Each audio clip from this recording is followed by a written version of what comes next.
makes sense this episode begins and ends with Irv. In fact, this shot completely encapsulates how alone he is. We're in the middle of an icy lake, and I gotta wonder how they got Irv's outie to agree to come all the way out here. As far as we know, Helly, or should I say Helena, was the only person not to wake up on this lake. She tells us she awoke on the cliff, a far safer choice for the woman set to take over Lumon. The lake itself, with its towering bluffs and thick ice, is reminiscent of the lake we see in the intro credits. The same lake that has this drowning car. Since Miss Casey died in a car accident, I wonder if there's a connection here. You'll notice our characters wear these Russian-inspired outfits. The Soviet Union was known for its one-party rule, repression, surveillance, and censorship, much like our innies face at Lumon, so this design choice is an apt one. Dillon is the only one to be stoked about being outside. Remember, he didn't get to experience the outside last season as he was too busy making sure the overtime contingency worked. But if things couldn't get any weirder, our innies are treated to a DVD video introducing them to ORTBO, or the Outdoor Retreat Team Building Occurrence.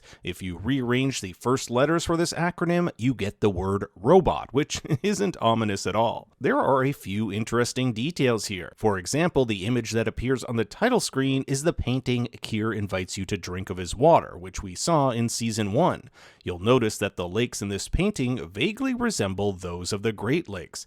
I'm curious if this place, which we'll find out is the Dieter Eagan National Forest, is the inspiration for this painting. Believe it or not, this isn't the first time Dieter has been mentioned. In episode 202, Milchik passes a bar which has a band named Dieter's brother playing. It's pretty obvious that this video was recorded a long time ago, and not specifically for Mark Irvin Dillon. Milchik talks about our innies experience meadows, thickets, and brambles, which you can't really see or do here because everything's covered in snow. This retreat is in response to the innies' desire to see the outside world. However, I'm not entirely sure that's true.